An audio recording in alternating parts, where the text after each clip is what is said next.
I have an attitude problem. Wait, scratch that. I have a gratitude problem. And if you have ever stayed in a job, a relationship, or some version of yourself too long because you thought you should just be grateful, then you might have a gratitude problem too. We live in this age of gratitude culture. Gratitude journals, gratitude challenges, social media posts everywhere you turn telling you to just be grateful. But what I've learned is that gratitude can also become a cage, one that keeps us from living authentically and being true to ourselves. That's what I want to talk about today. Not gratitude as a villain, but as something we need to look at a little more honestly. Let me tell you a story. Picture for a moment a little girl, just 6 years old. She's alone in a city park with her younger brother and sister, and she's digging through a trash can, looking for food for herself and the littler ones too. This little girl doesn't have a lot of stability in her world. She's navigating a life riddled with poverty, with neglect, foster care, even homelessness.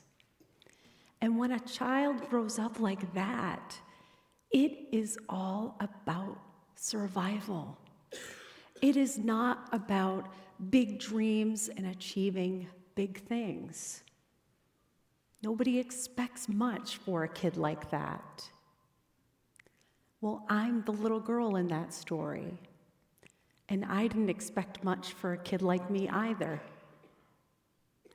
But I'm happy to tell you that today that little girl has a beautiful life with heart, a lot of grit, and a patchwork of support. I became first in my family to go to college, Dartmouth College.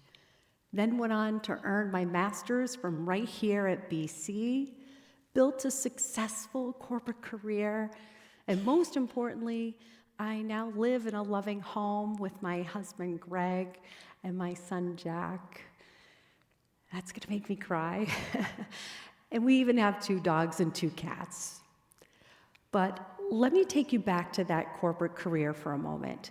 This career that I built over 25 plus years gave me everything I never thought I would have, and frankly was unknown to me. Yes, financial stability, credibility, a respectable reputation. But it was so much more than a steady paycheck. It gave me a whole education in how to move through the world. Yes, there were little things like which fork do you use at a fancy business dinner, how to dress professionally, but there were big things too, like how do you walk into any room and carry yourself like you belong there. I was and am still grateful, and that little girl in the park was deeply, deeply grateful. But I also had this story to tell, this truth to tell, my real story about where I came from and who I was beneath the suits outside of boardrooms. The problem was that true version of myself was in direct conflict with the person you are expected to bring to corporate spaces. There are unspoken rules about which parts of yourself are appropriate to share there. And well, publishing a book about a little girl digging through the trash for food in a conservative corporate environment, that felt like breaking a contract, an identity contract. I felt I was taking on this enormous risk, reputational risk, financial risk, identity risk. I had a dilemma, a huge dilemma. Do I stay grateful and quiet, Or do I honor who I am, even if it means risking everything I'm grateful for? Well, I chose to be true to myself. I published the book. And what happened was the opposite of what I feared. The response was overwhelmingly positive, including from my colleagues. People connected with the honesty. They connected with the real Mal. I learned something incredibly important in that this cage I had been living in, I built myself out of gratitude. Now, we know, and the research has long confirmed, that gratitude is genuinely good for us. And honestly, it feels good to be grateful, doesn't it? It is cozy, it's comforting, it reminds us we are good people. The research backs this up. Gratitude is shown to improve our well-being, strengthens our relationships, even shapes how we see ourselves and our future. And as a result, we've really leaned into this. Gratitude is now prescribed as this cure-all, this feel-good elixir that you just have to drink up and everything will fall right into place.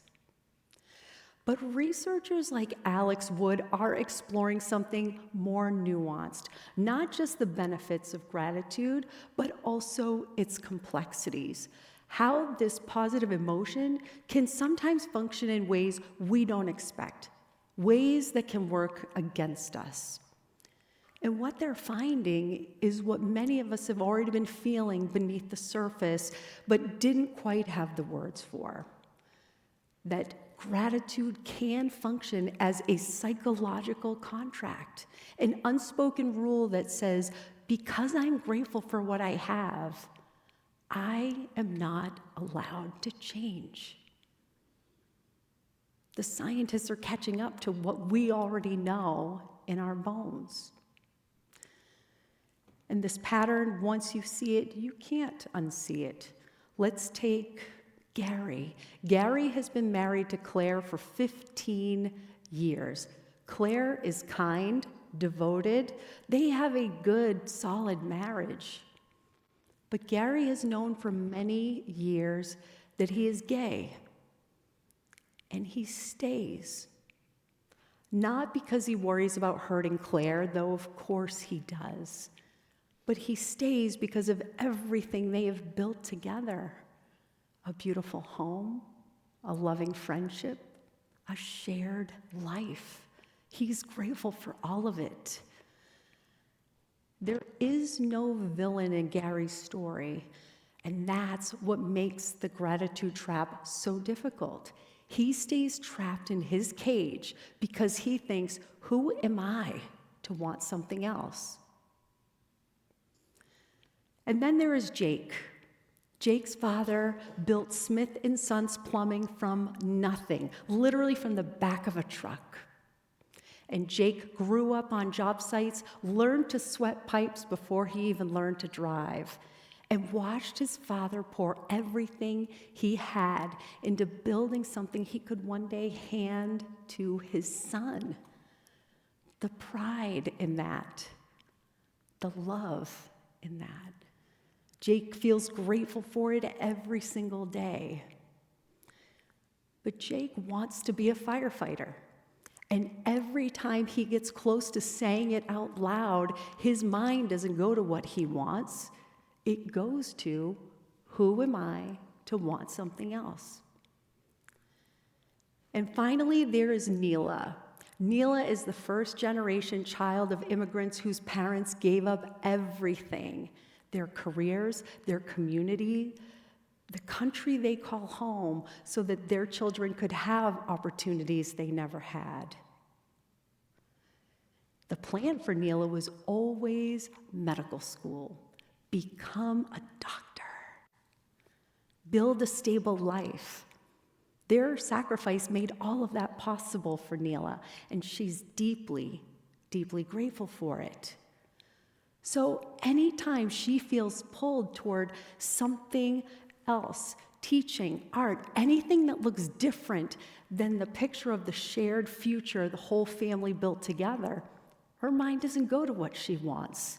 It goes to, who am I to want something else? Gary, Jake, Neela, you, me, we don't stay stuck because we lack courage. Sometimes we stay stuck because we have built ourselves a cage out of gratitude. They have a gratitude problem. We have a gratitude problem. So what do we do with all of this? I'd like to give you a practical tool to take away with you today that I call the gratitude check. And remember at the start, I said gratitude, not attitude. Well, checking your gratitude works the same way that checking your attitude does. You stop, you get honest with yourself, and you ask, is this helping me stay grounded, or is it running the show? So how do you do that? For me, it comes down to a framework that I call grateful and true. Not grateful or true, grateful and true. Grateful for what you have been given and true to who you are. There are 3 questions in the gratitude check. The first question I want you to ask yourself is, am I grateful for this, or is it just helping me avoid a hard truth? What was does not require you to stay in what is. That question is about the past. The second question I want you to ask yourself is, does my gratitude reflect who I am, or does it require me to stay small? This is where that identity contract lives. And let's be really clear, you are allowed to become someone your past self didn't anticipate. You are allowed to grow. That is not a betrayal, that's simply being true. That question is about the present. And the last question I want you to ask yourself, this one is the one that hits home for me, is whose life am I living? If I stayed here, would I be living my life or someone else's idea of my life? That question is about the future. Past, present, future. One question for each. That's your gratitude check. So here's what I am hoping you will take from all of this today. You do not have to choose between honoring what you have received and who you are. Both things can be true at the same time. And what is so liberating in all of this is that cage was never locked from the outside. We build it ourselves out of love, out of loyalty, out of genuine appreciation for what was given. Those are beautiful and important instincts. But you hold the keys, and you don't need to wait for someone to release you, or for your circumstances to change, or for the gratitude to go away, because it won't and it shouldn't. You just need to decide that being grateful for where you have been and becoming the person you are meant to be are not in conflict. So, the next time you hear that little voice say, I should just be grateful, pause, check your gratitude, ask, am I grateful and true? Because your gratitude should not cost you yourself. Thank you.